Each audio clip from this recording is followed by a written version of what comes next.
Hello, and welcome back to a Mental Break podcast. I'm your host, Taylor Simpson, and on today's episode, I've got my lovely friend, Leo, on the show. What's up, Leo? How's it going? Thanks for having me, man. Dude, so good to have you here, man, in the Mental Break studios. Quite the studio, I must say. Quite a maximalist. You don't say. So, Leo, for those of you wondering, is a great pal of mine. We've been through quite a bit together over the last couple of years. Yes, we have. Couple of shows, couple of mosh pits. You've worked for me. You've shot some of my shows. He's a photographer, I should say that. A concert photographer. And do you shoot anything else other than concerts right now, or just concerts mainly? Mainly concerts, but I do portraits. I also do product and promo, and I'm starting to do weddings now too. Oh, that's where the money is. Sword. Yes, it is. There is a reason. Yeah, exactly. So some of you might know him as Truffle Images. That is your illustrious Instagram handle. I don't know if illustrious is a good word, but it sure is my Instagram handle. I would call it illustrious. I think you're pretty famous in the Toronto photography scene as Truffle Images. Well, you humble me, thank you. I just try to do my best and take photos of everybody and everything. So. No, you do great work, man. Don't sell yourself short, buddy. Appreciate you. You're an amazing photographer. You just I love the reels and TikToks you made for me from the show that we did. Oh yeah, that's turned awesome. out really good, dude. I'm really happy with them. So yeah, Good. If you're ever in need of a concert photographer, talking to you guys watching or you listening, you audio listeners, give Leo a shout. He's an amazing concert photographer and videographer as well, I should say. But yeah, so Leo is on the show, or Truffle Images, as we spoke. Like I said, Leo and I have been friends for, I would want to say, 3 years now, maybe? Has it been 3? I don't know, actually. Maybe it was 2021. Tale of the Junction show. That's when I met you. Right. Yes. That would have been the first, wouldn't it? So yeah, I think so. So that's 2 years ago. 2 years, yeah. Still pretty good. Pretty good 2 years. Like I said, we worked together since then, and you were a part of the podcast that I was on with Flat 5. That's right, yeah. You were the co-producer. The guy just heckling. Yeah, you're just the main host. Actually, you were our encyclopedia that day. I was looking at you for references of some fire references or Yeah, I was that second guy in the Joe Rogan podcast that they yell at. Pull it up now, hey, pull it up. spec guy. Yeah. Can you pull up that information, please? Is it truthful? Is it not truthful? Fact check that shit. Yeah, man. So that's how I know Leo. But for my listeners and viewers at home, just tell them a little bit about yourself. Well, my name's Leo, as we've previously said. I go by Truffle Images online and pretty much all of the social medias, and including my website. I'm a music and concert photographer, touring photographer, and portrait photographer based out of Toronto, or the GTA rather. I base myself mostly out of the Toronto area, working that anywhere from Oshawa all the way to London, Ontario. So yeah. And I specialize in black and white photography and concert photography for anything, if I'm going to pick a niche. Right. And just getting into videography recently as well. So I do a lot of social media content, one takes, little short 30-second compilations, and concert videos in general. So yeah, that would be me. There you go, everybody. That's Leo. Just so they have an idea of who is opening up today and who's sharing their story. I my guests are always, or my guests, my audience is always interested in who I have on the pod. Of course. In terms of how we know each other and why they're on the pod and just to give it a base level of where you're coming from, your background and stuff like that. The things that you've seen in your life and what you do on a daily basis. We were just talking off camera about you were just on tour. Yeah. With Texas King across Canada and the struggles of that brings yeah, it was my first big tour across Canada, more than a week long. Yeah. Tour. Was it a month? It was more than a month. It was 5 weeks. 5 weeks. Yeah. Wow, that's crazy. So anywhere from Montreal to the furthest east, and then Vancouver Island furthest west, and back. So that's a drive. It is a drive. It's quite the drive. Damn, that's crazy. But it was probably the most fun I've ever had. No, I can only imagine. Even with the struggles that the band had in between, mostly just vehicle. Fortunately for them, their band could not make the trip, and they could not get it fixed just in time for tour. So they had to resort for a rental that made a lot of the space a lot more crammed for 5 grown men. To bear with, but they pulled through. They're absolute professionals at what they do, and they're driven by the love of their music and the love of their fans, and it just made it all so much worth it as a first experience. I feel like after that, most experiences could be a walk in the park. So there you go, man. Yeah, that's awesome, dude. So that was a lot of fun. It was a good experience to have, and absolutely, go through every province. Man. Get very acquainted with Canada. Oh yeah, that's wicked. It's funny, like you grow up and you leave your hometown and you whatever, and then you don't realize how many people you know across the country until you are in their hometown. Until you get out there, you're like, oh wow. Yeah, some of the bandmates were like, how the fuck do you know like somebody in every town? I'm like, I don't know, bro. I just went to school. I just know, man. Yeah, but it came handy, man. Like, of course. One of my best friends, his name's Justin. He's out in Nanaimo, and we had a concert in Nanaimo. So I just asked him, hey, like, what are the lodging situations there? Like, we're looking for like hotels to stay in, and he was kind enough to offer his home. Nice, dude. He had enough space for all of us. That's and we just kind of hung out in Vancouver. He's a firefighter, works in the mainland, lives in the island. Sweet. But then his partner Haley opened up the doors for us, and we just had a great experience out in the middle, in the complete opposite side of the country, which is awesome. Like, you never expect where people end up at, and right? Who remembers you and who doesn't, right? Luckily for me, that's one of my best friends in the entire world. So perfect. I hope he remembers me. Hey, Justin, are you listening? Justin, are you listening? No, I love that man to death, and yeah, it's fun how things come to fruition once you do other stuff outside of where you are. Of course. Yeah, it's crazy how small the world is after all. Indeed. Especially the Canadian music industry. Oh man. You know what I mean? Like, I feel like everyone knows somebody that knows somebody. Yeah. You could say that twice. You know somebody that knows somebody that knows somebody. Yeah. like I met you because you were at that show and Ian came out, and then like so on and so forth down that rabbit hole, and now we're here talking about this. Like, it's just like, it's wild to me. Yeah, it is. And you'll be also surprised how small it is, like, countrywide. Yeah. Like, a lot of people flock to Toronto, obviously, to play shows, festivals, or whatnot. Mm-hmm. It's kind of more the center of the music industry in Canada, I would say. Yeah, the center of the universe. I don't particularly see it as a music city, like, fully. Okay. I think there's a difference between a music city and a city where is the hub of music, if you know what I mean. Sure. I find that a lot of like bands from outside Toronto come to Toronto because that's where they need to be seen, or one of the big cities in order for them to be seen. But I feel like it's where they come from that really comes with the originality of things for a lot of people. I don't know if you ever see something like that before. Right. I don't know, but yeah, Toronto is quite big and quite small at the same time. It really is, man. It's such a complex city. With a lot of it's a beautiful city, but it's also just like, it's super diverse, which is great. But I get what you're saying, like, where it's like it is a city where music happens, but you're right, I don't know, I'd necessarily call it a music city.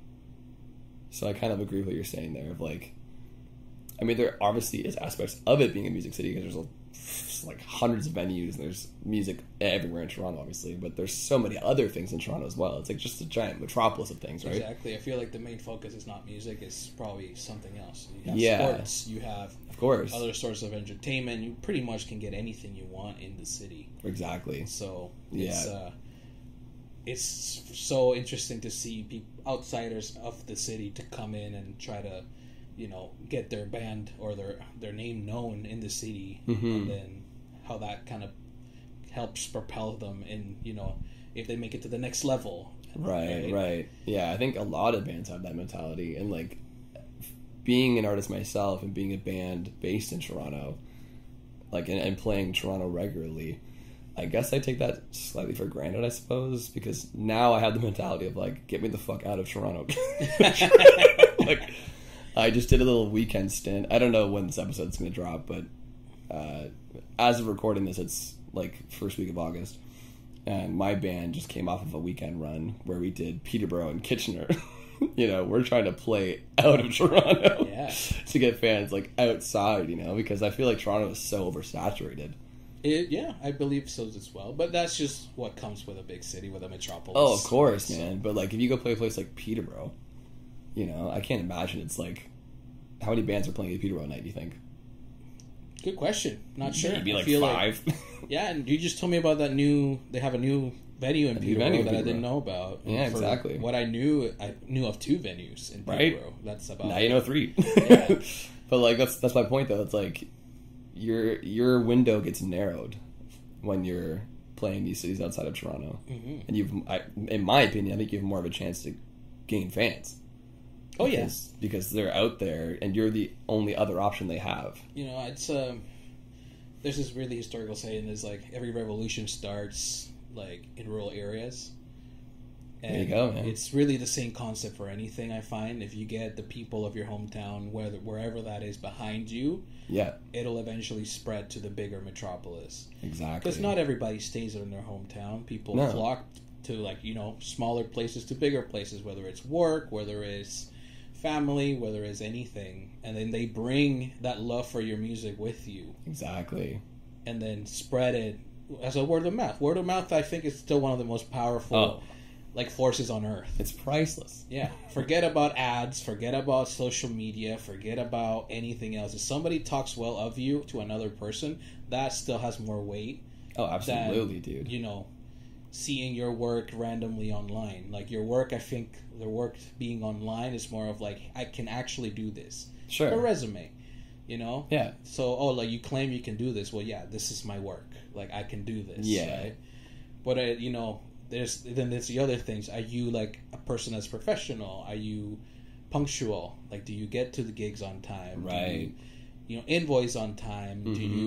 Are you good to the clients? Like, are you, it doesn't matter what your mood is, you still have to give customer service to them, right? Absolutely. All of that comes from referrals. It doesn't come from your website. Yeah, because that you're not seeing the behind the scenes. Exactly. When it comes to like Instagram or TikTok or social media or whatever, like what you're presenting. Exactly. You know, like people are seeing what you're presenting, but they're not seeing like everything that took to get there. Exactly. And like, was it like valid, or was it like, like you just said, like, did you do everything right to get there, to like earn that spot, to show it off, kind of thing. And yeah, to piggyback off what you were saying, was just like, I think stuff like that is so synthetic, like the social media part of it. And like you said, the word of mouth is still so priceless, because it's for lack of a better term, analog. Yeah. You know what I mean? Like, it's person to person, and like that person went out of their way to not, just show it on their phone. Like, they actually like experienced it and was like, hey, this band or this photographer or this whatever, they're good. You should work with them because of XYZ. Exactly. Like that, you can't beat that.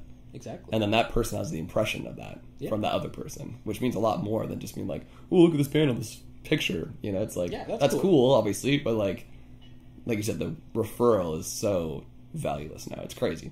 Or, sorry, more valuable. And I think it will be for a long time. Like, I don't think really there's another way to retain a client base or anything. Or an audience, for that matter. It's that human connection, dude. Yeah. Which is a perfect segue for this podcast, because this is all about human connection here, man. Oh, wait, I have one more thing I need to talk to you about before we get into mental health, because you're literally wearing it on your head right now. The reason why Leo and I, well, there's lots of reasons, but like one of the biggest ones is that we relate a lot with music. Yes, we do. Not just being in the world of music, but like what we listen to as well. We both come from like a screamo, emo, pop punk, metal kind of background, right? Like, it's hard finding these people these days. Yeah. So when you meet someone, you're like, please be my friend. Yeah, I feel like the community's a lot tighter now when you find somebody new to it, or that you didn't know was into it. Yeah, exactly. It opens up some doors. It really does. Leo and I are both huge fans of a band called Alexis on Fire. Huge is an understatement. You're definitely a stan. I'm a huge fan. I don't know if I'm a stan, but like you are definitely a stan for sure. I mean, I don't freak out if I ever meet them. I met a couple of them. And pretty sure I handle myself okay. Good. You didn't fangirl? I try. Yeah. George, I love you. But I do have their logo tattooed on my arm, so there you go, man. And I try not to miss a show if they ever play one. Of course. You know, given from previous trauma of them breaking up 10 years ago. Oh, buddy. Yeah, luckily I've never had to go through that. I've never seen them again. So. Oh, God, yeah. Well, it's funny because, like, I had never seen them before they broke up. And I was like, oh, my God, I'm never going to get a chance to see them live. I feel like that's a lot of people. Right? Myself included. So there you go. And then they came back, and I was like, yes, thank God I could see them. And now I've seen them twice. So it's like...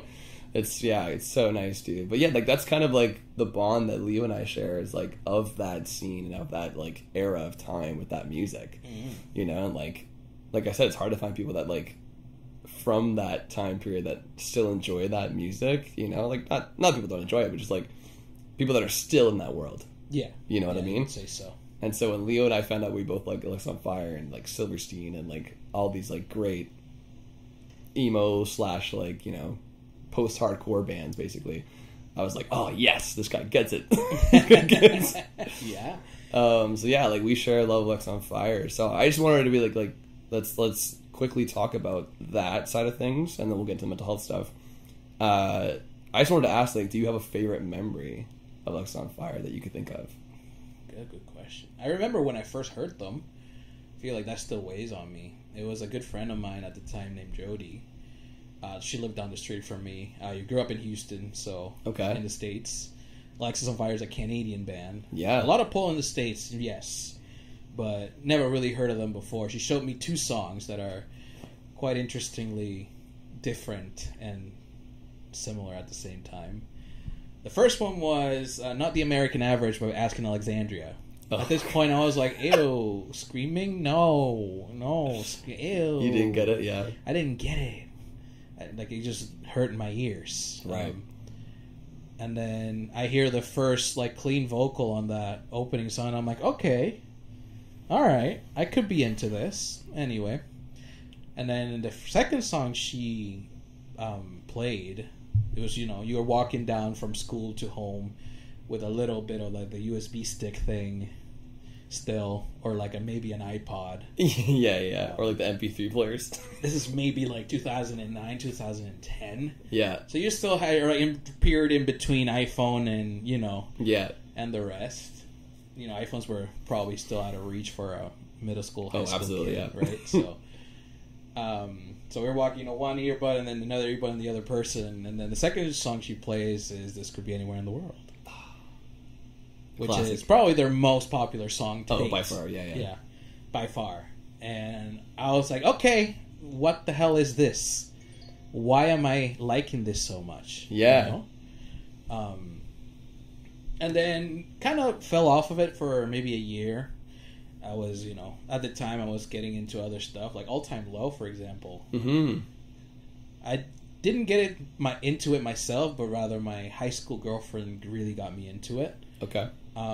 Just because that's the only thing she would play in her car. We still had CDs at the time, and she had one of those cars that the player was in the trunk. What the hell? Yeah, like those luxury cars, like old luxury cars, where, you know, having more than one slot for a CD was like the thing. The thing, yeah. Right? Like a 6 CD player. Yeah. My first car had that like, too. Yeah, so like the 6 CD player where you only put one at the front, the other 5 had to go in the trunk. So it's like several slots, and then you would pick through the screen or like the actual buttons. Yeah, the screen is just skip the it, clock. skip it, search, whatever. Yeah, yeah, crazy. So it was like 4 All Time Low albums and 1 The Main album, or maybe, and then like 1 Somerset album, the Somerset. Nice. That's sort of all of the bags. All of the real emo guys. Yeah. Yeah, the emo godfathers. Yeah, those are Jack's Mannequin, like all of that type of like. I call it the whiny emo era. It's not really hard at all. No. It's just very whiny and very soft. Power chords and whining. Exactly. So, so like I kind of went into that era a bit, and then moving here and whatever, I got back into them. You know, like I back into them heavy probably around 2011, 2012. Okay. And they've never left me since. It's just one of those things. Mainstay. Yeah. Like, I first heard of them some time ago, but then it just really caught me when I was, like, in that transitioning period, going out of high school into, like, university. Right. Those last 2 years of high school into university. And, yeah, it's never fucking left me. Dude. Pardon the language there. No, you're good. But, yeah. And, you know, like, I was, like, really into them, like, grade 9 and everything. I try to go see them, try to, you know, lie to my mother and say I'm going to, like, a friend's house instead of going to the House of Blues downtown Houston. Nice. When you're a kid, it's probably not the smartest idea because Houston is a car city. It's hard to get anywhere without a car. Got it. Yeah, okay. Spread out. Yeah. So, you know, trying to knock succeeding, you know, like, I never just got the chance to go see them live. And then I saw other pop punk acts at the time live. Right. But never them, and then they broke up, and then, you know, I was sad when they broke up, and kind of because of that, I didn't really get into, like, Old Crows, Young Cardinals for some time. Right. I kind of picked it up afterwards, yeah. Just because that was their last album, I don't want to hear it, you know. You're like, no, I'm already. And then, yeah, like, luckily for me, they got back together. They did that, was it 2017, 2016? Somewhere around there, yeah, I want to say. They did that one show in Toronto at Riot Fest. Yeah, that's right. And then Wade had his whole tirade about Alexis on Fire is back and sent all of the Tumblr fans into a rampage. Because Tumblr was still alive back then. That's awesome. Yeah. And then eventually they got back together and played just shows and didn't really talk about music, but just played just shows, and I finally had the chance to go see them. Yeah. And I haven't missed a show since. Actually, no, that's a lie. I missed one show. Rock the Park in London like a month ago. It's the first show I've missed since they got back together. I thought you were at that show. I wasn't. You didn't go. No, I went to the amphitheater the week before. Yeah, of course. Yeah, so... See, I missed both of them, which I'm fucking upset about. No, Budweiser Stage was a good show. Yeah, I've seen them at Budweiser Stage before. They're really good. So... Yeah, I saw them, I think, 2019, I believe. Okay, yeah. Yeah, I think it was a year right before the pandemic, yeah. Yeah, I was that summer, show. I think. Of course we probably crossed paths. We probably did. That's another thing about the Toronto industry, too, is you talk to people and you get to know them, and then you're like, oh, you know, like, what's your favorite band? Oh, I don't know, Alexis. And it's like, oh, yeah, I went to see them, and I was like, I was there. You know what I mean? Like, and then you're just like, oh, it's just yeah. so big and so small at the same time. Yeah, we probably crossed paths years ago and not even realize it. Exactly. I know Ian and I did, for sure. Like, Ian and I talked about it. Ian and I, like, the story's kind of crazy. How, like, we crossed paths before. And shout out to Ian Fragomini. Sorry, Ian, if you're watching. Yeah, we hate you, bro. Just kidding. We love your guts, man.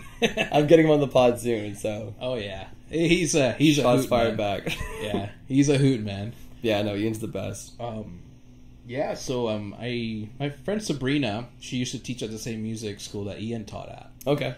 And you know, we were friends and whatever, and she's like, "Oh, come with me." Like, one of my friends has like a show with this band called Cicada that he used to play to at the time. They were a local band. That's how I know Ian. Yeah. So I go to the show, and then, you know, like, obviously I briefly met Ian, maybe, like, you know, busy stuff. You kind of have to set up and tear down, whatever. Yeah. Maybe I talked to him for like 5 minutes. I actually made friends with his best friend Daniel before I even like talked to Ian that day, without really knowing that they were best friends, because my friend, also named Daniel, actually came with us, and they knew each other from high school. Okay. So it was quite funny that I met Ian's best friend before I even met Ian. Before you met Ian, yeah. Properly, and then time goes on, I get into the industry. I was doing photography, but I wasn't really doing any music photography or concert photography for the matter. And then eventually you get into it, you get into the scene, and then you realize how many people you know that you work with currently were at that same show. Crazy. It's crazy. Tell me it was at Ellen's Bar in Brampton. No. Fuck. The Monarch Tavern. Crazy. Monarch? Yeah. Cool. Like, there were so many people there that I currently either work with or have worked with or, like, eventually got to know in one location without me even noticing. And I think Wow. that's like, are we in a simulation? Like, you know what I mean? This is the Matrix. Yeah. Yeah, it's funny you say that because, like, Cicada obviously was Ian's band. He Mhm. played him way back in the day. And I didn't even clue into this until, I think, much later into Ian and I's, like, renewed friendship. Because I knew him even back then, right? He was drumming for Cicada. And, like, my old band, The Common Chase, with some of my other friends I have. Actually, Lena was in that band. Okay. That's how we know each other. Yeah, we opened up for Cicada in Brampton. Oh, there you go. So, and that was, like, 6 years ago, whatever it is now. Like, Wow. and then Ian shows up at Tail of the Junction 6 years later, And you're just sees like, my new "Hey." band, and we just, boom, hit it off. And then we got to talking, and I was like, wait a minute. It's like, I know you. we know each other, like, for more than, like, it's just wild. That's awesome. Yeah. But hey, man, we can go down this rabbit hole forever, I'm sure. But yeah. I think the people want to hear about mental health. Yes, they probably do. That's what this podcast is all about. So, before we dive in, I always ask my guests how they're feeling today. Are they feeling comfortable? Are they, in a safe space to communicate about their mental health status? I feel pretty comfortable, yeah. I feel good. So, Cool. I'm also an open book for the most part. So Lovely.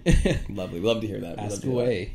Awesome, man. So my first question to get into the mental health portion is, what mental health struggles or illnesses do you deal with, Leo? It's a good question. I think most of all is probably anxiety and stress. Usually stress-driven anxiety, I would say. Yeah. Sometimes I would say not seldomly, but like sometimes I do go through like mild depressive periods. Just kind of show like the little tall tale symptoms: sleeping in, not really being groggy, not being motivated, procrastination, etc., etc. That's usually when I am not either working a lot or not being on demand a lot. I find like when I'm not busy. So it's an interesting dynamic with me. It's either I'm busy and I love it, and then I get burnt out, or I'm not busy and it's the same, almost like the same consequence if I'm not busy. If you know what I mean. Right. Interesting. Yeah. Isn't that weird how the mind works like that? Because I understand what you're saying too. Like, I feel kind of similar in that regard to, like, when I'm busy, I guess you're just not thinking about it probably, right? Yeah. Like, if you keep yourself busy, like, your mind is more focused on the task at hand. Yeah. It doesn't have time to think about what's going on In here, yeah. with all that, 1,000%. And then, like you said, when you have like those lull periods where you're not as busy, I guess your mind starts wandering, right? 'Cause it's not as focused or as pinned into something. And I guess that's when the anxious thoughts start to bubble in. I'm also naturally a very impatient person, believe it or not. At Okay. least to myself. Interesting. Like I don't lose my cool with people. Like people are people, but I lose Sure. my cool with myself. Oh, It's like I want results now, especially if I'm the one driving them. right. And then that's part of the struggle too, is my impatience. Interesting. Kind of drives the anxiety. Do you have like I call it like the instant gratification problem. Like, are you one of those people that like you need the gratification right away? Good question. Is that what you're chasing? I don't think it is. I feel like I'm more of somebody that's never satisfied. I'm not really naturally a perfectionist, but I do seek to do the best that I can do. And then when somebody tells me, "Oh, this is awesome," I'm like, "It could be better." I'm okay with it, but it's like you see the fine print or the fine details of my work, especially. Of course. But honestly, knock on wood, I've never really had, recently anyway, I've never really had something that I'm completely dissatisfied with. But I do tend to nitpick. Sure. Like just my own work. Right? Yeah.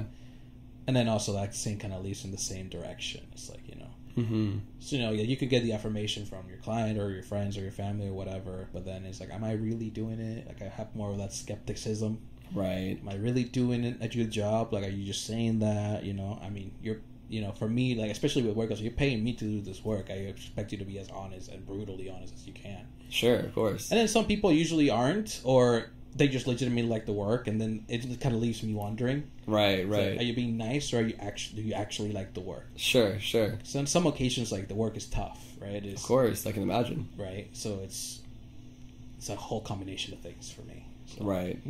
Well, I'm being honest in saying that I love the work that you did for me. Well, thank you. Appreciate it. And if I ever did have any points, now I know for sure I'd tell you. I mean, I probably would have told you anyways, but like, yeah. Now I know that you will like that open honesty. So of course, if I were like, you know what, Leo, the exposure was a bit too bright here, or the angle that you shot, sunny wasn't, or something like that. You know, yeah, exactly. And by the way, for any photographer or videographer or creators that might need to hear this, or clients rather, people that need photos taken, 99% of creators, at least the ones that I know that I can speak for, will gladly re-edit a photo for you if you ask them to.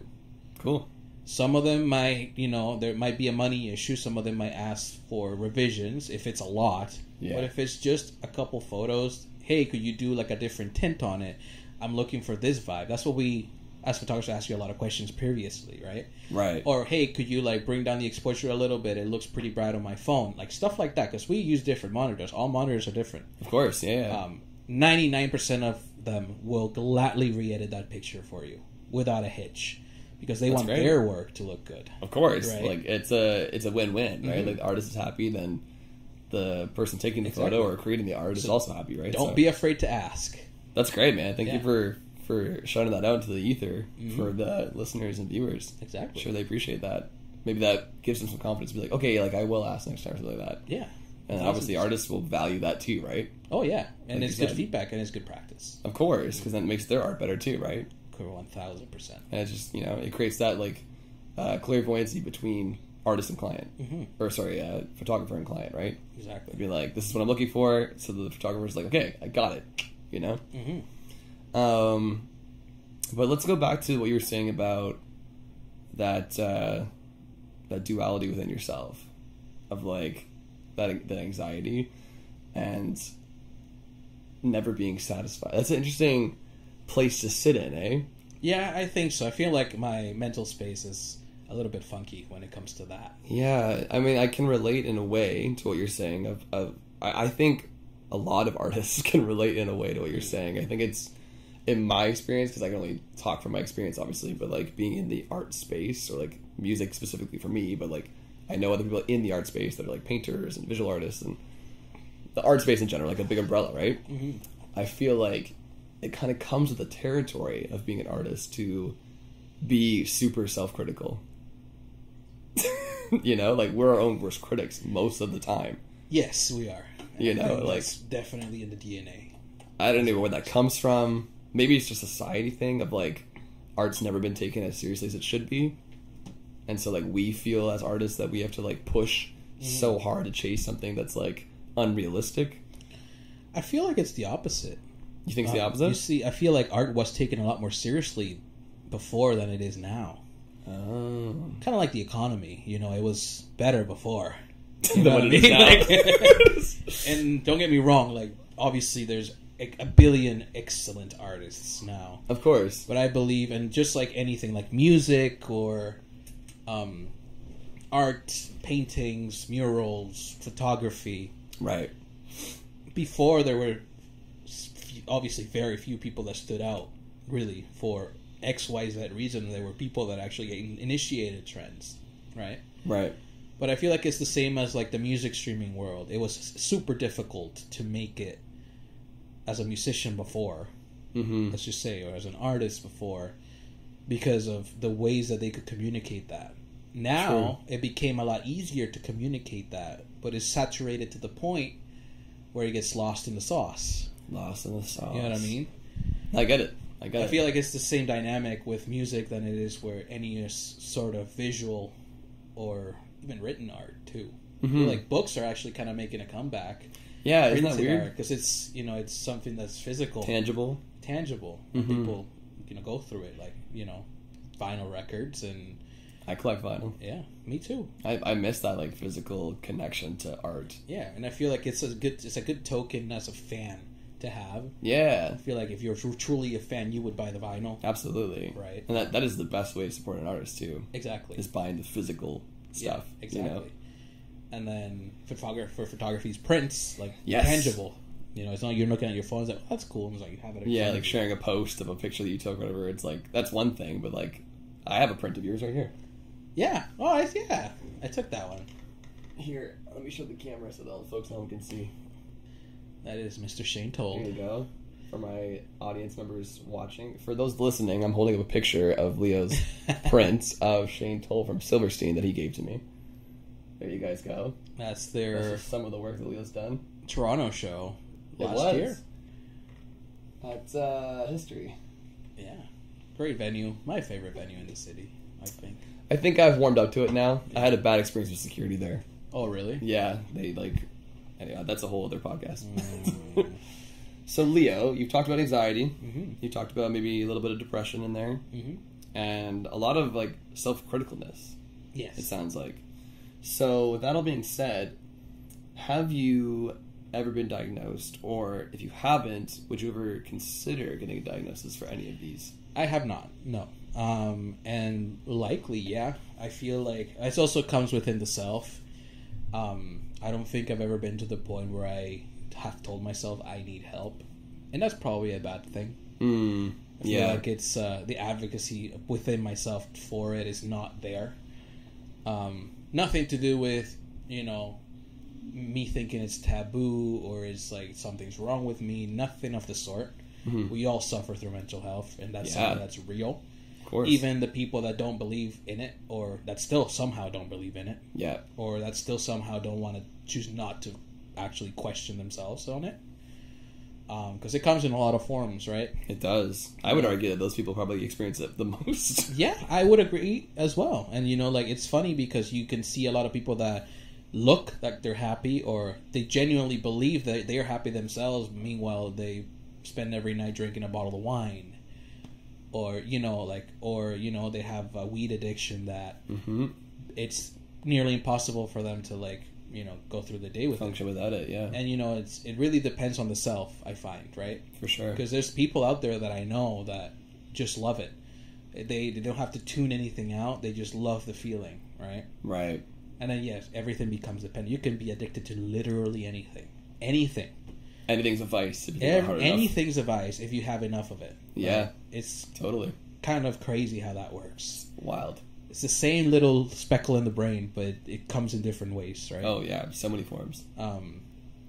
So for me, it's like, I tune it out with music most of the time. Hence the emo stuff. If I have something aggressive playing with, sad to melancholic to aggressive lyrics playing, it's my way of channeling out what my thoughts are. Mm-hmm. I just blare in the car and sing along, and then all of a sudden my brain is muted, Right. But self-therapy. Yeah. But back to your point, I probably would like to seek some sort of guidance. I don't believe personally I need help yet. Sure. Right? Or I don't think I'm at that point, but I sure would love some guidance. See how can I find other ways to, help it. Yeah, of mitigate it or anything like that. Yeah. I'm definitely open to that. I just never That's good. have done it. Right? That's okay. Mm-hmm. Everyone enters that phase differently, right? Oh, yeah. At different times, at different levels. Like you said, you don't think you're at the level now where you would need immediate help, but that doesn't mean you couldn't use it. That's right. Right? I'm sure, if you went to a therapist per se, or if you went to a doctor and they prescribed you some anti-anxiety medication, or you just, I don't know, talk to a counselor or something about the self-criticalness and trying to find some inner peace within yourself, so that becomes less of a struggle for you. Exactly. So you can accomplish tasks and not feel like you're chasing this constant satisfaction, I guess. Yeah, it's like chasing a dragon. It's what I mean? Finding some sort of place within you that's contentness. Exactly. Would be great, obviously you need a balance. You still need drive and motivation to keep going and do better. Mm-hmm. But at some point you got to give yourself a pat on the back. Yeah. You got to be like, dude, look what you just did. Yeah. You know what I mean? And it's easier from people on the outside looking in for you or for me, right? Like, they could tell you all you want. Like you said earlier, like, the client will be like, "Oh, great job, man." You'd be like, "Yeah, but I could do better." Mm-hmm. It's like that little, like, bully in your brain, you know, it's got to shut the fuck up sometimes. Yeah, it does. And just let you enjoy that moment, you know? Like, dude, you shot Alex on Fire. I did, yeah. One of your favorite bands of all time. That was a very good full circle moment for me. You know what I mean? Yeah. Like, that's crazy, dude. And, like, you got to let yourself live in that. And be like, I got here. I started shooting. I feel like after that show, actually, is when I started truly being confident in my work. There you go, dude. Not only because it's one of my favorite bands in the world, but I actually got reposted by them. Yeah. And they like, liked your art enough to share it. I feel like whoever's always seen a public eye more than the others, like, at least the ones that are most public, I got my photos on their Instagrams, and that was a big moment for me. Yeah. My idols. Dude, it's huge. You know what I mean? It doesn't matter that, you know, they just took it and put... I didn't care. Billy from Silverstein reposted your post as well. Yeah, Billy That's did. Awesome. Yeah, and then, you know, like, what's his name? Brad did too. Yeah. So, like... So there you go, man. It's, it's fun to see. It's always rewarding when, you know, artists that you kind of look up to see your work and they like it, and then they bother me to, like, repost them, you know? Yeah, that's huge, dude. And then going on tour with Texas King, and, like, them trusting you with that, and, like, that's you doing that run. That's like, definitely a help when it comes to the, you know, the mental stuff. Is, you know, having the trust of a band with their entire tour's, like, content. Of course, dude. And that goes to probably any touring photographer too. Like, obviously, you feel the heat, you feel the stress, you feel like you need to deliver, but it's actually so motivating to deliver, right? Absolutely, you go the extra mile if you need to, right? And you don't always do just one job on tour, I find, right? Like, you usually have multiple hats. Yeah, you're wearing multiple hats on tour. Especially at a crew like that. Yeah, and then, you know, it's like, not only you're doing several jobs, but you also have to mingle with them every single hour of every single day for weeks at a time. Yeah. If they find you a good fit, then it's kind of like becoming friends in, like, elementary school, right? Right? Like, yeah, exactly. You've seen a lot of them. You see a lot, like, day in, the day good out. and the bad, you know? Yeah, exactly. It's a whole experience, dude. And it really keeps me going, like, you know. Like, I love that aspect of it. Yeah, and I think a point I want to add, too, is, like, passion recognizes passion. Yeah. And I think that speaks volumes. It goes back to the whole thing we were talking about, like, with, like, word of mouth, you know? Like, passion recognizes passion. And so, like, I mean, I'm just a small example in the big pot that you've accomplished so far in the last couple of years, but, like, for me, like, going to the Elmo show, I was like, who do I want to shoot this? And I was like, Leo.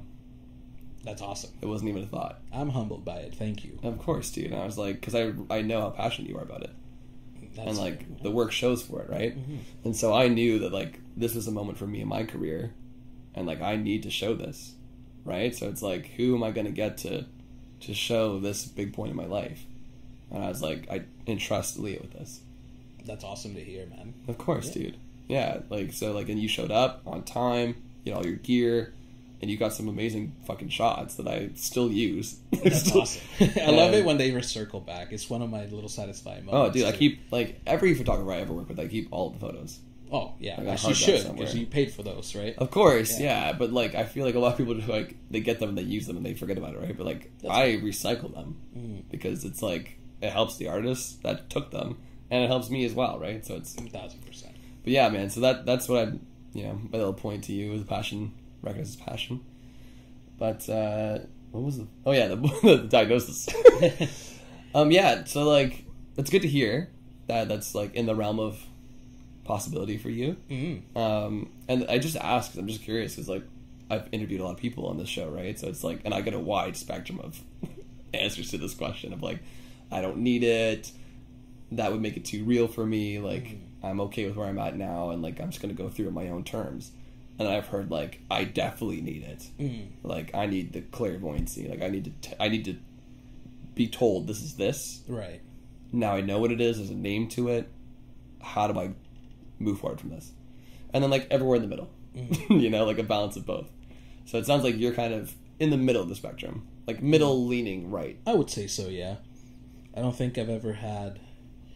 If I did, I never noticed it. If I had to that point where I was like, okay, like maybe this is a point that I need help, right? Because that's another thing too, right? It's you don't realize. Oh, yeah, of course. But at this point in time, I feel like I'm still okay by myself, but I'm never gonna be close to the idea to doing that. Of course, right? Yeah. I feel like for most people it's a good start, Yeah. even if it doesn't work, because for some people therapy doesn't work either. Of course, yeah. Right? It's not for everybody. It's obviously. not for everybody, but it's a good stepping stone, right? Absolutely. So, to anybody out there that thinks they might need it, highly recommend. Oh, absolutely. Even though I haven't been through it, I would just say try it. Absolutely. Because that's just the gateway drug to other further help. Oh, of course, right? dude. It's stepping stones in the right direction to get you to a better place of who you want to be, right? Exactly. And to the fullest person that you can become. And you might be holding yourself back by not doing it. Mm-hmm. Right? So it's just, therapy, I can't speak highly enough about therapy. I mean, I've been seeing a therapist for like fucking years and years now, right? So it's like super important to me because like I had all this dirty laundry that I had to clean out and like get through that shit to get to where I am now as a person in order to sit here on this podcast and talk about it, right? 1000%. So, like, and then like have people strong enough to come on the show and talk about theirs. Like it's like we've all gone through a journey, but that comes later in the pod. So my friend, I just want to go a little bit deeper into the anxiety part of it. So my next question for you, Leo, is kind of like, give us like a timeline, like give our audience like, the way I like viewing this question is kind of like, when did you first start seeing the signs of this anxiety, of this self-criticalness, of this, like, if there's any depression in there, like, when do you think you started noticing it? And then, like, what has your experience been like throughout the years dealing with it? Like, were there any episodes? Were there any moments of, like, shit, my mental health is, like, bad right now? Or, like, just give us, like, a bullet point summary of, like, what it's been like dealing with that side of your mental health. Good question. That's a good question.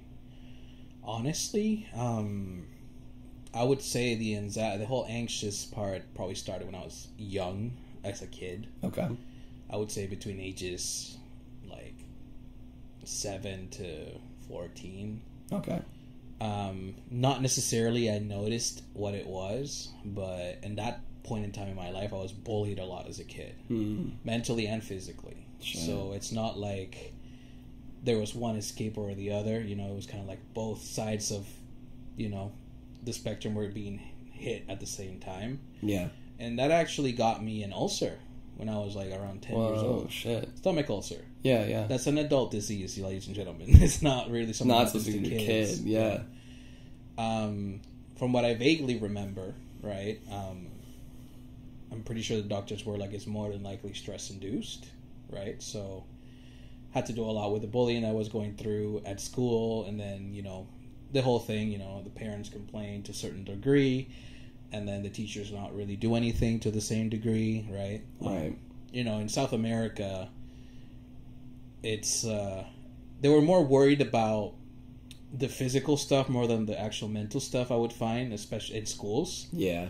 I feel like even to this day, it's probably a little bit taboo, the subject of mental health down there, especially growing up in the early 2000s, late 90s. Yeah, that time period is tough. And it was been tough forever. I think that's when I started switching, if anything. Right. But it was still the same, Like, there's a lot of things that we consider now for granted that weren't for granted back then, right? For sure. So that actually only ended when I moved countries. Damn. So that was probably like 13 at the time. And where did you grow up, sorry? I grew up in Venezuela, so I'm Venezuelan. Yeah. Went to like kindergarten, elementary school there. Okay. And then I started middle school in Houston. In Houston. Yeah. And those years was more of like, the anxiety part was, I think, rather motivating than anything else. Luckily for me, my parents were, thought forward enough to teach us English. My mom lived in the UK for a while when she was a kid, so she learned the language pretty well. And she was actually an English teacher for a bit too. Oh, wow. But she taught us English since the very beginning. So English, music in English was pretty prominent in our household. Like the first album I really ever bought was 2 of them actually. with my own money was like Hilary Duff's like. Let's go. What's that one called? Metamorphosis or whatever. Yeah. The first one. Yeah, and So then good. Green Day's American Idiot. Perfect. Right.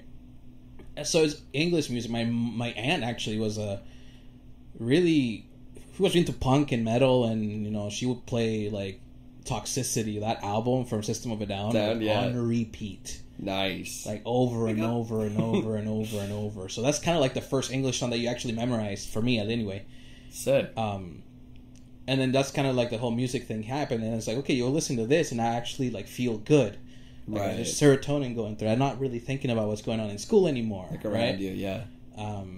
And then, you move to an English-speaking country, and then that translated into like, well, I have a completely clean slate. Like, fuck everybody else that I left behind. I don't care. I don't care about any of them. Right. Like, I feel like from that group of people, I don't really talk to anybody often. Maybe one or two people I loosely keep in contact with. Right? Sure. But that has to do with the trauma, right? Of course. So I was like, clean slate. Yeah. The anxiety turns into motivation. Learn the language properly. Make sure that your English is as best as it can be, because now this is your chance of like making friends that are real. And my life was pretty dandy in that time period. Like it was middle school and high school, at least till like because those years can be really tough. Yeah, those years can be really tough for people, and I feel like they were very good for me in a way. Maybe probably because of previous trauma in elementary school. Sure. Right? I feel like I was probably a lot more mature than my peers in some ways than others, right? Sure, yeah. You had to grow quickly. Exactly. But yeah, it was pretty good for me. Like, I was very physically active at the time, and very motivated by just like hanging out with my friends, and we spent every single day outside. That's the best, dude. Right? Like, and if it came night, we just go and play Guitar Hero. At night, you know what I mean? Yeah, rock band. Rock band and all that stuff. It was very chill. It was very relaxed. Okay. Academically, I had issues with maybe some sort of math or science. It was either one or the other, but it really wasn't, at least what I remember, it really wasn't something that was super stressful for me. Okay. I feel like my grades were pretty decent overall in high school. Yeah. And then my parents dropped the bomb that we have to move to Canada on my last year of high school. Okay. That was probably the time where I pretty much realized it, denied it to myself, but realized it. Yeah. I had to leave my friends behind, my girlfriend behind, my other family behind, my whole life I built behind, that I told myself to, that, this would be my clean slate, and all of a sudden I had another clean slate that I didn't want. Right. It wasn't a necessary clean slate. No, I mean, it was, in a way. Yeah, sure. It was. It sure was. We were in the States with work visas that were, just visas, right? Right. Canada was offering permanent residency off the bat, and, good work positions for my parents, and eventually a citizenship from a country that we're from. It's nearly impossible to get a passport now if you're an expat. Like, it's very hard to get. So imagine not having that and not being able to travel anywhere. Shit. And then the United States, yes, like they harbor a lot more immigrants than Canada does, at least at that time. Yeah. But it was a lot harder to get the full rights than it would be in Canada, as my parents were skilled workers, as they call it. They had professions that were needed here. Right. So that was a huge incentive for Canada to offer them passage and offer them residency and then citizenship, right? Yeah. So it was a decision that my parents had to make, and I don't resent them for it at all. No. I knew that that's the path that they had to take, and I am very, very thankful for it. Of course. And I don't know how I'll ever repay them, really. They did it mostly because of us. I don't think if they would have done it if it was just for them. Yeah. You know what I mean? They're thinking of the future for you guys. Exactly. And they sacrifice everything for it. And, it's one of those things that I don't know how I will ever repay it. If I'm honest. Doing it right now. I'm trying. Yeah, I'm trying. I really am. You're making use of the opportunity that's given to you. Yeah, but it's, it's one of those, things that it weighs on your mind once you get older and you think about your parents and the age, right? Yeah, absolutely, man. So, yeah, thanks, Mom and Dad. Truly. Shout out to you, Mom and Dad. There you go. If you're watching or listening. But yeah, then, that year, that grade 12 year was pretty rough.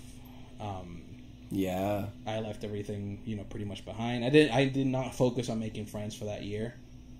And so grade 12 was here in Canada? Yes. Yeah. That must be so weird coming into a high school that's like pretty much fully... When I tell you what that is, night and day. Like, I thought I was in another dimension. And mind you, Canadians work hard in high school. Like, we all know about the American school system. Like, we all know about it. Yeah. I was very well prepared coming from elementary school to, like, middle school. I was doing shit that they were doing in, like, grade 9, and I was in grade 7. Yeah, you're like, I'm good. Yeah. You know what I mean?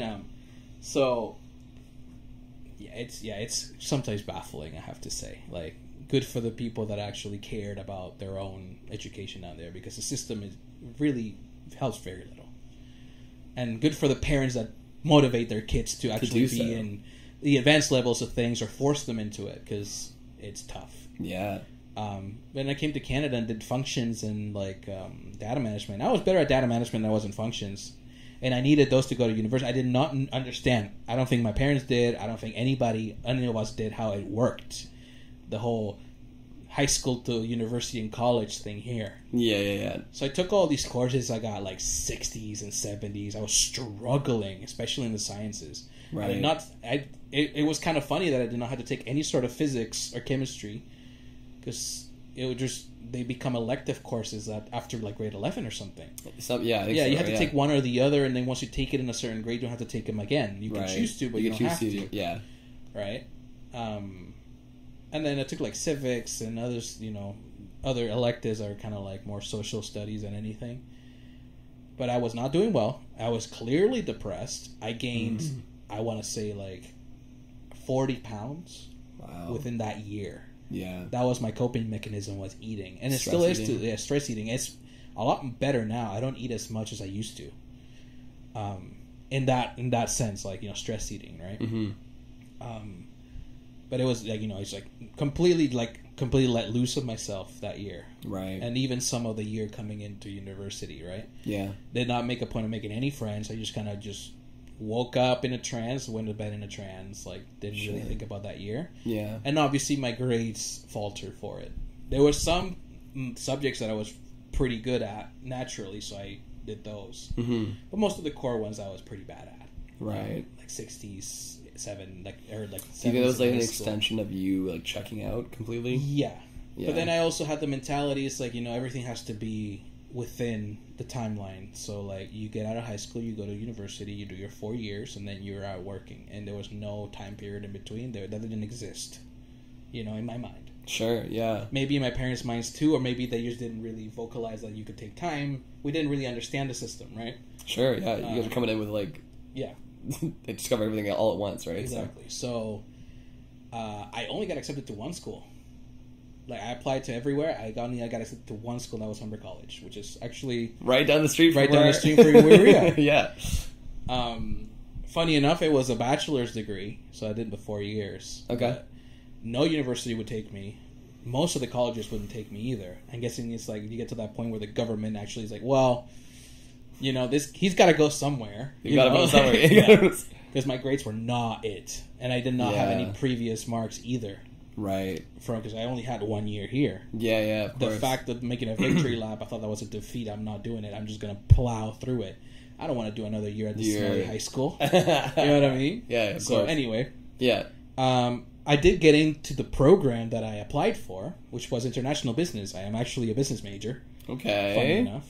Businessman. Only to be an artist. I love how that works. Yeah, it helps me on the business side, 1,000%. I was going to say, you can use it towards that, yeah. Yeah, but got in, and then that's when my life started, I would say, like here. Right.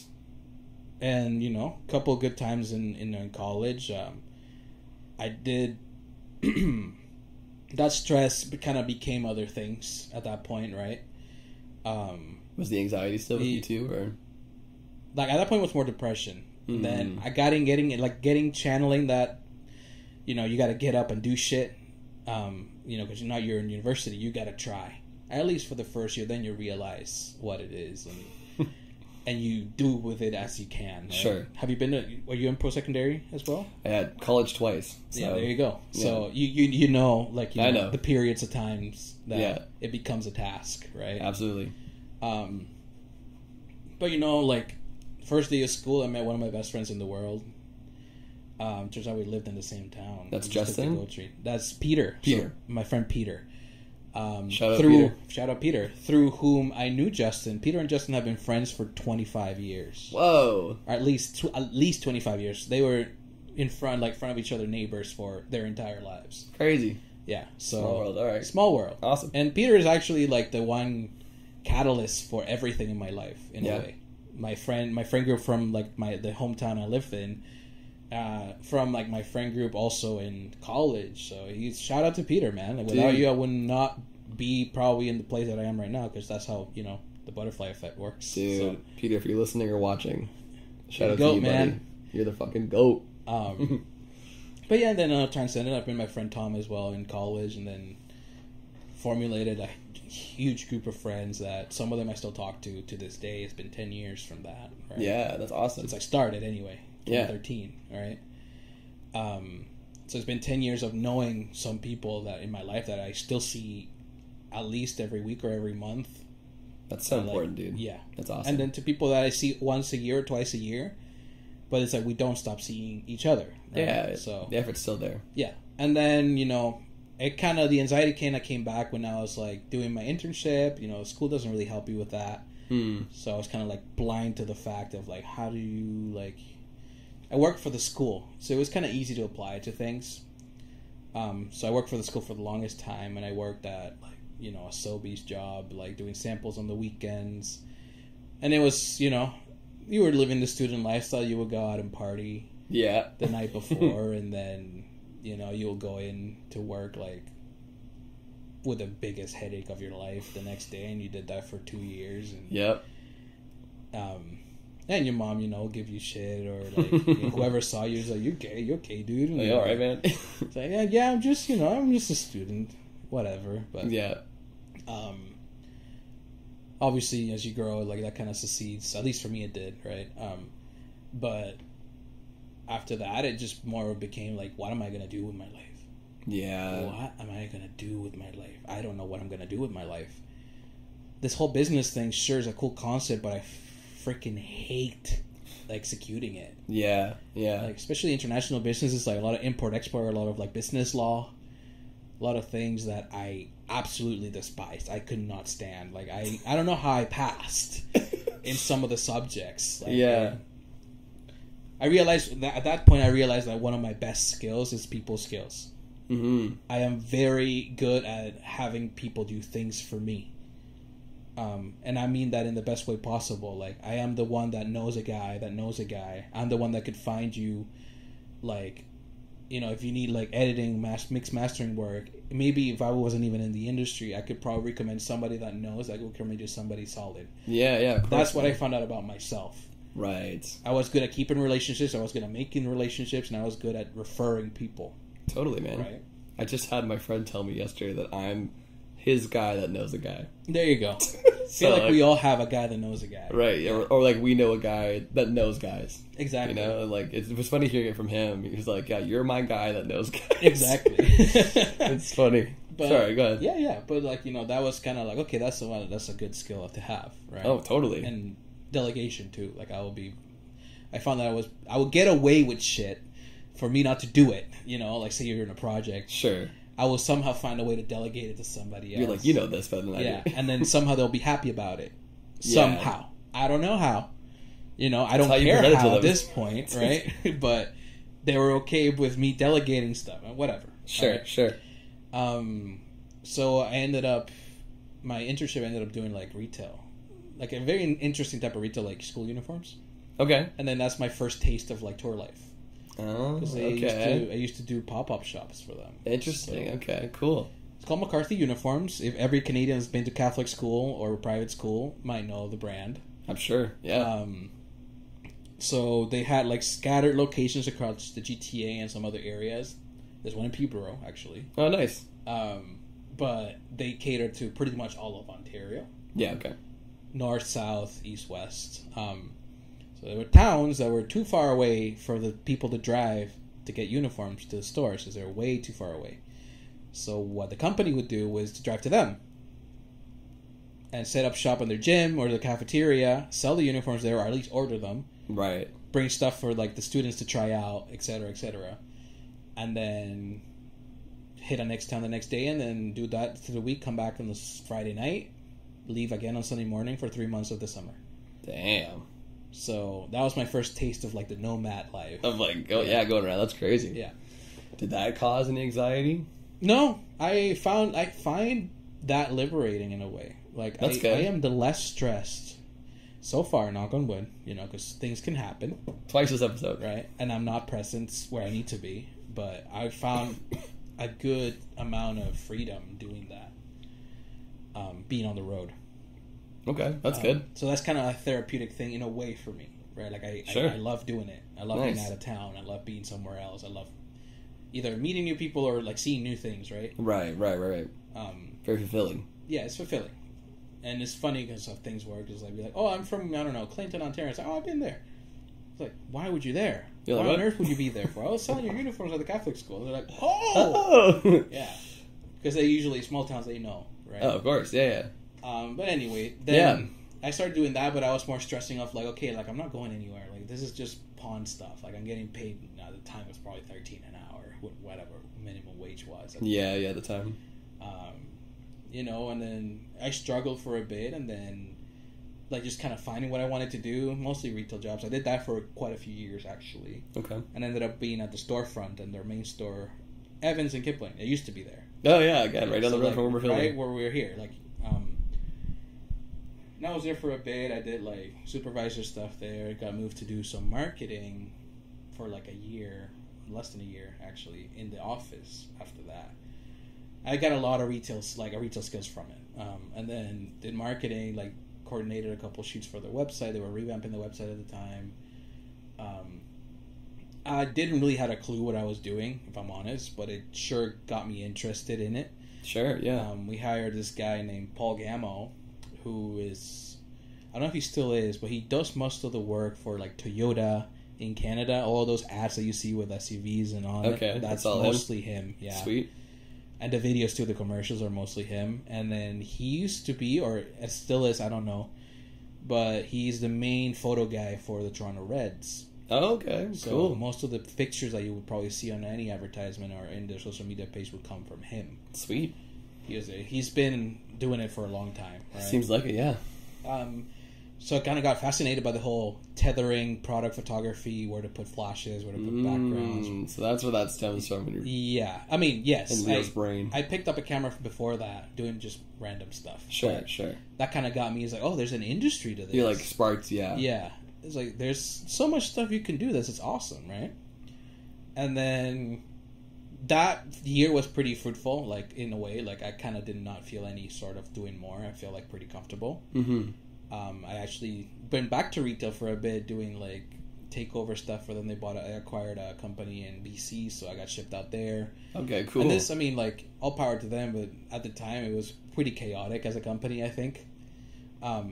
So like after that, I got shipped to Calgary, and I was supposed to be there for a week or 2 weeks or whatever. I ended up being there for 3 months. Oh my god. Yeah, so like Wow. nomad life, Yeah, dude. You've been living it. Yeah, and then I had come back, and then they laid me off. Okay. Right in December, like 2019. Okay. Yeah. So I was like, well, shit. I don't know what I'm going to do now. Mm-hmm. Right? And then, pandemic happens. I go out, like, I got severance from them, obviously, and then whatever. I was like, I'm going to take a sabbatical. I'm going to take, December off and January off because I can, right? And then COVID happens. Yeah. And then COVID happens. Boom. I'm like, fuck. I'm off for a year. I'm out of money. I'm out of a job. I'm out of money. I can't go outside. And I feel like the stress of being laid off actually was, in a way, projected into me being stressed about finding work. wasn't really like, oh, I'm bummed out, I got laid off. Like, you know, a lot of people get bummed out because they get fired or they get laid off. Yeah, right? yeah. It hits them hard, right? Just yeah. the whole like perspective of it. For me, it was more of the anxiety of, I need to find a job, right? Yeah. Like, what's the next step from this? What's the next step from this? And the pandemic for me, luckily for me, was quite, in a way, resetting in my brain. I've heard this from a couple of people. Yeah. Yeah. It actually calmed me down quite a bit. I didn't feel like I was missing out on anybody because nobody else was doing anything. Right? Yeah. Luckily, we live in a country that, you know, the government helps you out with, you know, you pay for it later in taxes, but... Don't we all? Yeah, but, you know, CERB was a good help for yeah. the little expenses I had at the time, or the little, you know, dues I had at the time, right? It kept me afloat, and I just focused on photography. Like, I really got immersed in it. I read photography books. I went through photo books, too. I like the more visual stuff than reading. Of course, yeah. You know? Me too. But it was like, you know, got inspiration, found people on Instagram, started doing, like, a Polaroid page called the Instant Film Collective. I went from 0 to, like, 800 followers before I stopped doing it for a bit. Just over the pandemic, I would, like, take big Polaroids of things and scan them and post them online.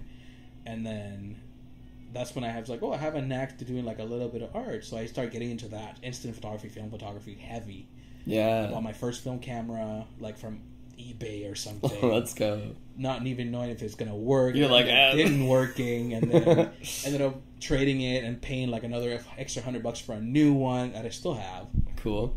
I bought like $5 Polaroids out of like weird Kijiji ads, just trying to figure out how it worked. Sure, yeah, of and course. That really got me into it. And then, you know, back to reality. I get offered a job through a friend, like at an outdoor store, and I started like it was like assistant manager.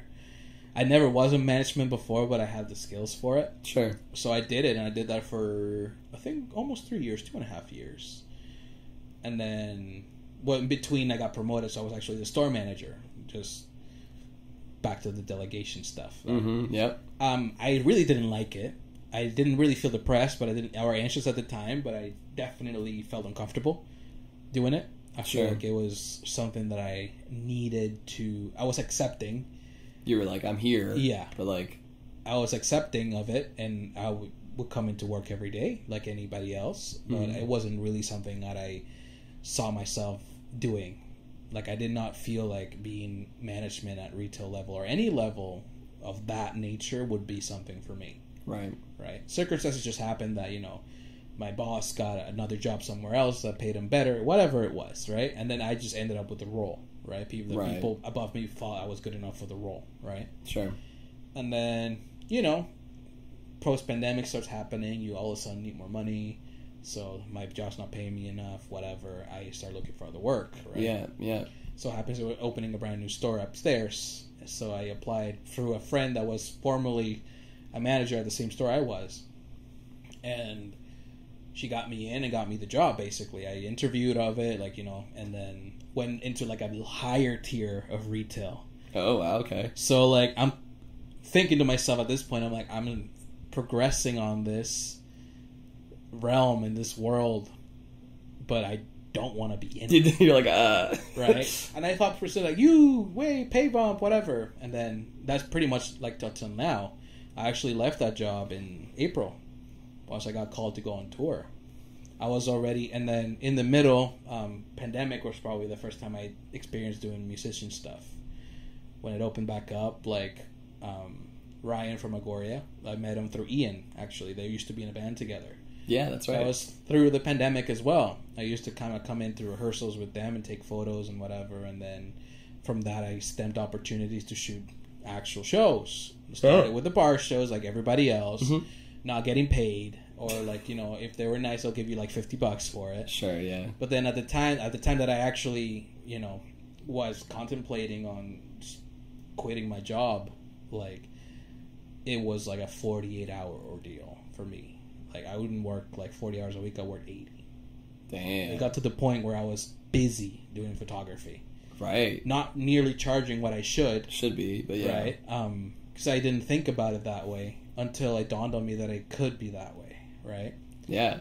So pandemic kind of stems that too. Is like the whole music venue concert photography thing, and all of a sudden I'm doing it without really thinking about it, and all of a sudden it kind of consumes me. Yeah, it like took over. Yeah, and then as soon as I got the chance to like, I actually quit before they actually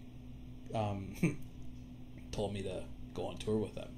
I had a hunch, but I wasn't sure. But I was like, I am busy enough. In my head, I was like, I have a plan, I think. Right? You're like, ah. Yeah. And then ended up doing it. They called me like a day after. They're like, want to go on tour with us? And I was like, yeah, I actually can. Right? Nice, dude. The job before that, it was super stressful. It was a new build. There was a new build store. Like, it was like, there was a lot of moving parts to it, a lot of not knowing what the procedures are, not knowing what the structure is. So everybody's new and everybody's starting to figure it out, right? No fault to anybody. No, of It just course. happens when it's something new, right? Sure. So that took a huge weight off my back. Yeah. And now it's more of like the weight of like, I need to produce. It's all on me now. Nobody's going to... You're your own boss now. Yeah. But yeah, that's pretty much the timeline, I think. That's a great timeline, man. It's ups and downs, and Yeah. now it's, I think, like steady in the anxiety part because I need to produce. Mm-hmm. Right? I feel like that's pretty much the lingering thought in my head every day. It's like, how I'm gonna... It's harsh as it is to say, how am I gonna make money today? Right? Like, that's kind of like what's in your head. It's like, I gotta make sure I can make a living with this. Yeah, that financial burden is tough, eh? Right? But it's more of like, okay, like, what can I improve? Or how can I improve it? Doesn't necessarily have to be like, oh, if I didn't make money today, then it's a loss. It's more of like, I'm going to do something today that's going to help me in the future. Mm-hmm. That's how I got into video stuff. There's a huge market for it. And, of course. I feel like as a DP or as a camera operator, like I'm very good at. Editing, I'm not so good at, like, at all. I'm getting into it and learning. Sure. That's what you have friends for. You got connections for that, right? Partner up, split your earnings, right? Yeah, and then have somebody work with you. And that's what I'm trying to work on now. We actually... Me and one of my partners, Felix, he's a cinematographer by trade and a very, very skillful like colorist and camera operator as well.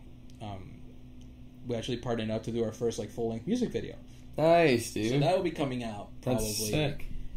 Like sometime soon. Who did you shoot for? Cold Weather Captains. Okay, cool. I won't say anything else because obviously they haven't put anything out, but I think it would probably be able to come out like. I think it's the fall of this year. So sick. It's all done. It's all edited. It's all like everything's That's so cool, set. dude. So I'm excited for that. Dude, I'm excited for that. That's awesome. So that's wicked. I never thought I would be the type to film a music video, but here I am. So sometimes anxiety can be good. Well, hey, if you want to shoot a music video, I'm down to work with you. Done. You don't have to say anything else. Perfect. Let's go. Yeah. Okay, man. Well, thank you for that. For sharing your fucking life's journey there. That was Pretty awesome. much, yeah. Got a full in-depth view of it, right? Hey, man, I'm an open book. I love it, dude. I love it. And, like, that's what this podcast is all about, right? Like, taking a look into someone's life and what they went through, like, mentally and physically, obviously. And, yeah, the journey, like, that got them here to, like, where they are. And, like, everything they learned along the way, right? It's crazy. And it's like a lot of people have regrets and everything. I sure do have a fair share of them, but I would not change a thing. Yeah, like you went through what you had to go through to become the person you are now, right? Exactly. And the exact way it had to happen. Yeah. And so, like, again, you said it earlier, the butterfly effect. Like, if you touch one thing, everything else changes, right? So it's like... Literally. Don't fuck with it. Yeah. You became the person you are, and I think you're in a great place in your life. Oh, thank you. From the outside looking in, obviously. Mm-hmm. So we got 2 segments coming up now. Mm-hmm. One of the segments is called The Real Reels. Ooh. Which is, like, the point of the podcast where it's the most vulnerable, I guess, or the most vulnerable the guest is willing to go, obviously. But, you know me, I'm a very big mental health advocate and suicide prevention awareness advocate as well. And the whole reason why I started this podcast was during COVID, and, like, we were all going through a fucking crazy experience together as a collective human species, right? So I was like, I was just trying to find a place in all of that to create a safe space for people to come and talk about how they were feeling. Mental health is at an all-time high. Like, coming out of COVID, I think us as a society realizes how big a deal mental health is now. Yeah. Because people that maybe didn't experience mental health going into COVID... They did. Came out realizing that they're struggling with mental health. You know what I mean? And like that, and the people that did have mental health going into COVID came out like either fixed maybe or worse. Or worse, yeah. You know what I mean? One like, or the other, yeah. It's one or the other, right? So it's like, I'm just trying to create a sliver in the big pie of mental health with this, you know? Yeah. So, our camera's doing a little... Come on, buddy. You can do it. You can do it. Is it like online? Is it like an online connection for it, or is it just... It's probably just CPU. Oh well, It's doing its thing. Yeah, it'll do its thing. It's fine. It's just laggy. What was I saying? Oh yeah. Anyways, that's the point of the whole podcast, was to break the stigma of mental health conversation and make it more normalized, and talk about some things that maybe seemed uncomfortable before, but really it shouldn't be. Fair enough. You know what I mean? Like I told my last guest Tom, the perfect world that I want to live in is that you go to a coffee shop and someone asks you how you're doing, and you can be honest. That's pretty good idea of a utopia, right? Yeah. Like you'd be like, nah, I feel like fucking shit today. Yeah. And this is why. And the person doesn't go, oh my god, you know, like they understand. Yeah. At least try to understand. Empathy is the main source of anything. Of course. Yeah. I think everyone can benefit from being a bit more empathetic. Yes, I think so too.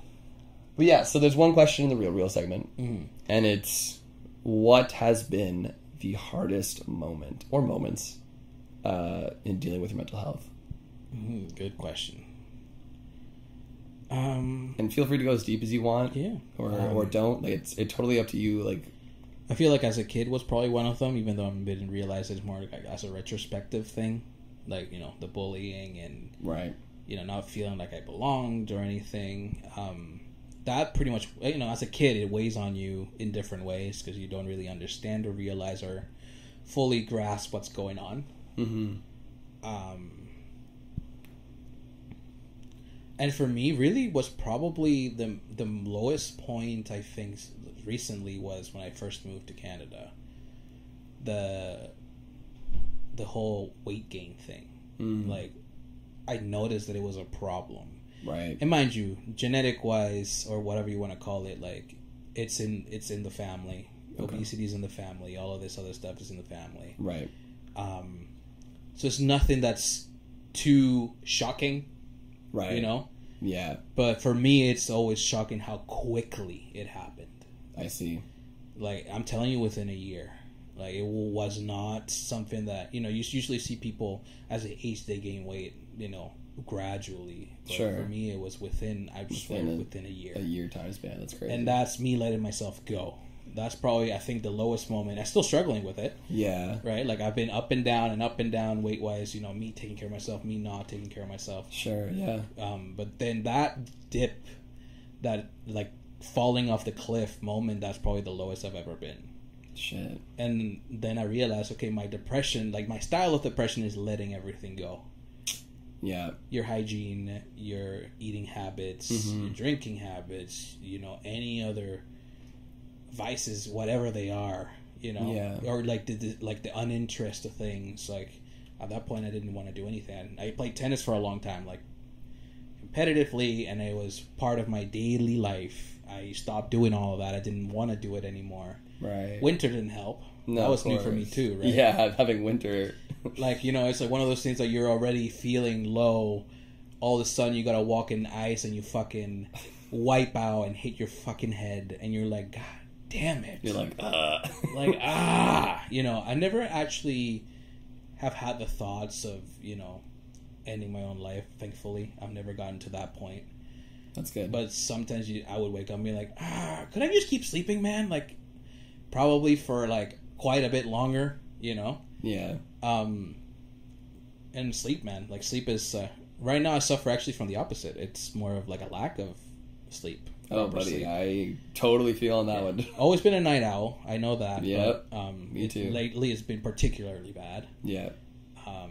But at that point, it was the opposite. I would sleep for a long time. You like oversleep almost. And then you realize, okay, this is definitely a medical condition. It's not just, you know, my brain being dumb. Yeah. Or like, I'm not being lazy. Yeah, exactly. Yeah. I mean, like my brain be like, oh, you know what? Like, you're not gonna do anything today. You know, it's just because I felt like it. No, it's like there's something wrong, right? Yeah. Luckily, you know, mentally I got out of that by myself.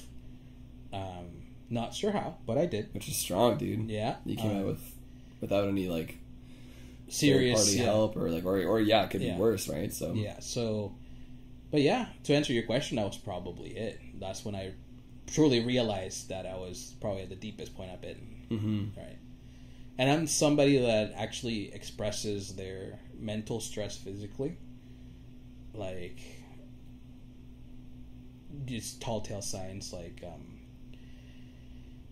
ulcers, or just, I mean, ulcer was one of them when I was a kid. Yeah, you're mostly saying. Yeah, stress usually means like I have like, you know, some sort of stomach ache or that type of like acid reflux, that type of stuff. Interesting. Yeah, so it manifests itself physically in you. Or, you know, I get like blisters in certain parts of my body, stuff like that. Usually after the stress moment is over, let's just say you had a big exam and you come off of that exam, and then that's when I feel the stress of it. It's not more in the moment, it's more like afterwards. Yeah. Interesting. Or like, you know, most recently I was like pretty stressed about doing things on my own, like me being my own business, being my own person, and I had a streak of bad luck. My car broke down. It was an expensive repair. I had an accident the previous year, so my insurance went up. Just little things in your daily life that you just kind of like all kind of conglomerate together, yeah, and stress you out. And for the first time in probably 15 years, I had like little acne spots on my forehead. I've always had a pretty clean like face, like even through puberty and everything. Right. And I noticed it, and I was like, "Damn, I'm stressed." Right. Yeah. Or right now, I actually have like a bit of rosacea in my nose. That has been pretty permanent. I think it's more of like a dermatitis issue. Sure. But it sure flares when I'm stressed.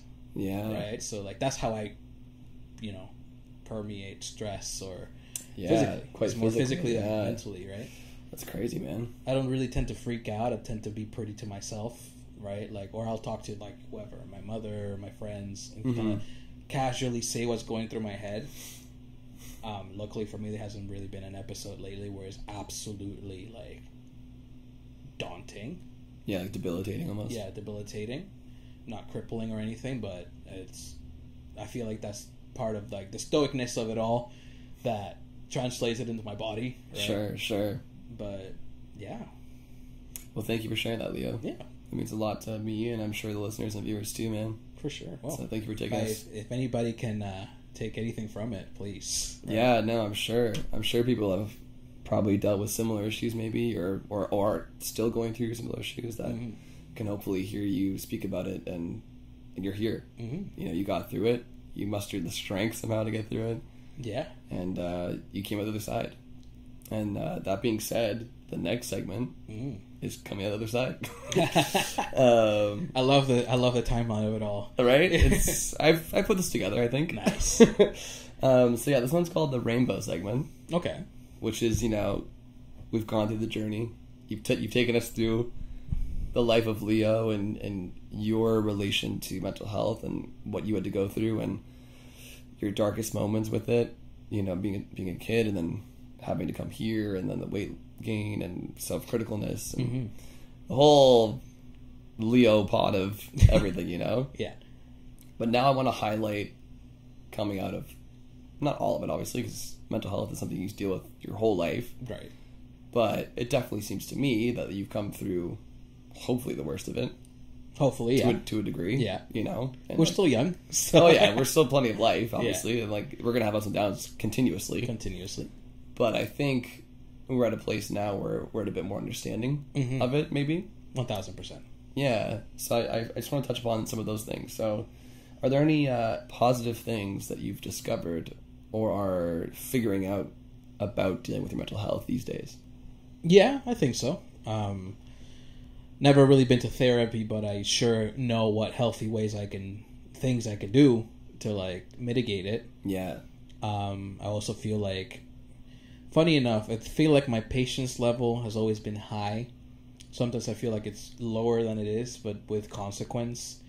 It's not because I get annoyed if, you know, like, it's not a pet peeve. It's more of like, I know better So like I should be tougher on myself in a way that is healthy. It's like when you see the patterns and you recognize them, I'm quicker to the punch, right? I feel like I'm quicker to the punch than I was before, or I'm not in denial, rather. Right. And for me, it's like I try to be to anybody like a figure of like, hey, if you don't know what this is about, like I can show you. You know, like I'm very like, with anything, with my work, with life, with anything. I feel like a lot of my friends call me dad for like a reason. It's like, I'm usually like, some of at least my music industry friends are probably like 4 or 5 years younger than I am. Right. How old are you, Leo? I'm 29. Just turned 29 in June. I'm 30, my dude. There you go. I'm your dad. Have you ever heard that Bad Flower song 30? Yeah. I think about it all the time. All the time? I'm almost there. But don't think about it. It's fine. Yeah, I know. Don't worry. I'm sure it's good. fine. I just love to, like, my younger friends love to make fun of it. And I'm like, I get you guys. You guys are children. Yeah. But yeah, like, when it comes to those younger friends, like, Yeah. Like, I'm thankful enough that, like, they confided me with, their friendship and everything. Of course. And I love sometimes that they call me dad. Sometimes I hate it. I'm like, I should not be telling you this. No. Yeah. But that's what I find myself in being in that position, and I'm thankful for it. Like, of course. How are you with patience with yourself these days? Because I know that at the beginning of the pod we talked about what you were dealing with when you were younger and like throughout your life. So how do you think that sits nowadays? I think it's in a better place. I feel like I'm more critical than I am. Less critical than I am patient with myself. More constructive, maybe? Yeah, like I will have like a little bit of like a panic about something, and then I realize, you know what, like you've been through this a billion times before, like it'll pass. Like just be patient, just don't jump up to the punch, you'll get it done. Yeah. You know what I mean? And then I'm more critical of my work than anything else. I feel like I'm more critical of myself now than I am before, just because I don't feel like time's running out as much. Like even probably until last year, I thought, time's running out. I gotta do all these things. Like I'm late to the game, right? I see. So in the industry, I started quote unquote late in the game, right? Like I happen to run a lot into like 20-year-old, 19-year-old photographers. Sure, yeah. Getting into their first gig, or 19-year-old photographers that have been doing gigs since they were 16. Totally, man. Everything's relative, right? Absolutely. But at some point it was like, I think my friends can speak for this. I was like, my time's running out. Yeah. I'm aging more than I'm progressing, and it's not true at all. No, yeah. I feel like I was blessed with a time that everything kind of jumped into gear so quickly, and it was probably easier for me than any other person in the industry that did not start at the same time. Yeah. That started before, to get to the point that I am now. Now, exactly, right? because you have the life experience. Right. But it's also like I didn't really have the experience. Like I was been doing photography since 2014, so almost 10 years. Right? Yeah. But I only got serious about it within the last 2 years. Last couple of years, of course. Right. But that journey you had to take to get to this point, maybe puts you in a different category than where you're putting yourself in your mind. Exactly. Like when you see a 19-year-old. Yeah. They're still figuring out their fucking life. Oh yeah, they are. Like there's so many aspects that they don't know about. Right. And good for them for doing it, obviously, at that age. But like you starting later puts you in a position of like, I know what to look for. Exactly. Ish, But it's also, you see other peers in the same industry that gatekeep and don't like treat them like they're in the way. Yeah, that's fucked up. Like from the people that I know and I respect and I talk to almost every day through the webs or I see at shows, I'm telling you 99% of those people are like me. They don't gatekeep. Good. But there's people that do. I'm sure there are. And, for me, it's like being somebody with just a little bit, maybe they're just starting out and I have like maybe a year more of experience. I would gladly walk them through whatever they need to be walked through. Yeah. Like, we're all black if you're in a pit with Live Nation. Like, don't pull out your cell phone if they tell you not to. Like, you're 3 songs and you're out. Like, the whole etiquette of it all. If you're going to go over a photographer, tap them on the shoulder. Like, make sure that they know you're coming. Yeah. Right? Sure. And then, like, so they're not scared, because I feel like a lot of people like, go into that pit. I was scared the first time I got into a big pit myself. Of course, dude. It's like, I don't know what the fuck I'm doing here. Yeah. You know what I mean? Yeah, of course. And then you see, like, your peers getting, like, treated like shit by other people in the scene, and you're like, this is not cool. Like, why are you gatekeeping? Yeah, it's so weird, like, man. They're not gonna take your job. Like, they're nowhere near your job. Are you intimidated about somebody that could be better than you? Yeah. Let me tell you something. That person is gonna come and be better than you. Yeah, and they're gonna take your spot regardless. Yeah, exactly. So you either be in their good graces or not, because when you're somebody it's past your prime, like, you know, wherever that is, you come to doing this as a hobby rather than as a profession, and then you all of a sudden realize that you missed it and you want to come back to it. Nobody's going to open the door for you, man. Yeah, because you shat all over the fucking floor. Yeah. Like, you got to clean up all your shit now. Yeah. Like, don't be like that. And that's the thing, like, for me, it's like the biggest thing is don't be an asshole. Oh, absolutely. I mean, that should be a philosophy for everybody in whatever capacity. But like, you know, like, mind you, I'm very critical of myself and other people as well, especially if it's work related. I will tell people how it is. I'm very brutally honest. I feel like most of my peers will tell you that. Sure. Even if they don't like to hear it. But I always make sure that they hear it and it doesn't come as an offense. Yeah, it's more from a constructive place than a deconstructive place. And I hope that people see it that way, right? If I have ever offended you, I'm sorry. You know? Yeah, it wasn't your intent, obviously. Wasn't my intent, but I cannot help not to be honest. I can't sugarcoat things. Yeah, that's one thing. That's like probably part of that last question, something that I've learned through my mental health struggle. Yeah. Do not sugarcoat. Totally. Don't baby adults. Yeah. You can baby babies and children, sure, to a certain extent. Yeah, obviously. Sometimes they have to grow up eventually. Yeah, but do not baby adults. It's bad for them. Baby adults. It's bad for them. Do not sugarcoat things. You can find ways of telling them the harsh truths better than you would normally. I totally, feel like man. That's something I could always advocate for. Is that something that you discovered within yourself too? Like, yes. You stopped like sugarcoating things for yourself? Yes, I feel like not for myself. Like, I feel like people sugarcoated things for me to a certain degree, or kept me out of the loop when it probably would have been important to be in the loop. Sure, right? Just because they were maybe afraid that it would offend me. Yeah, afraid that it would impact me negatively, right?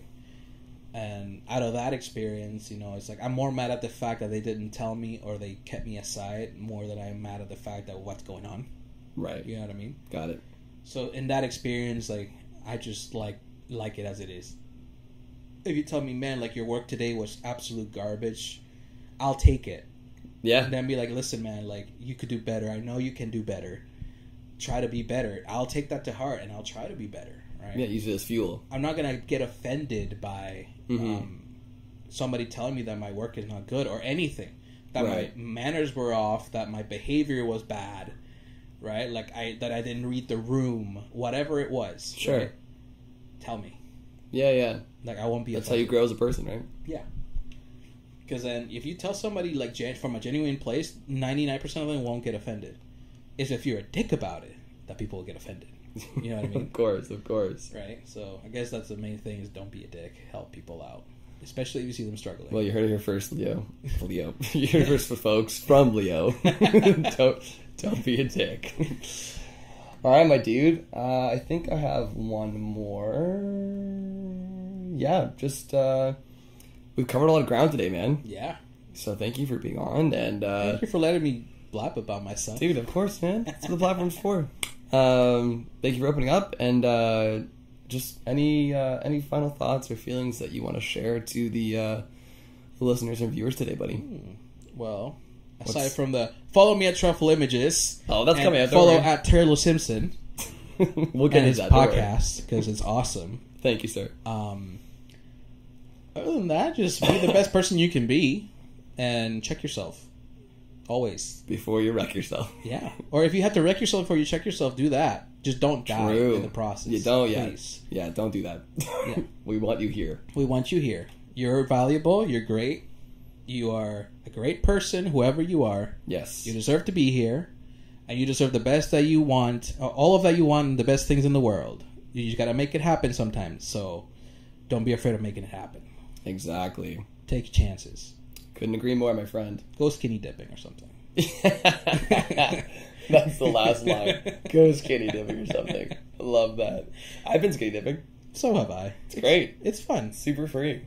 Yeah. It's a great experience. All right, Leo. Now you can shout out stuff. I leave this part to the last.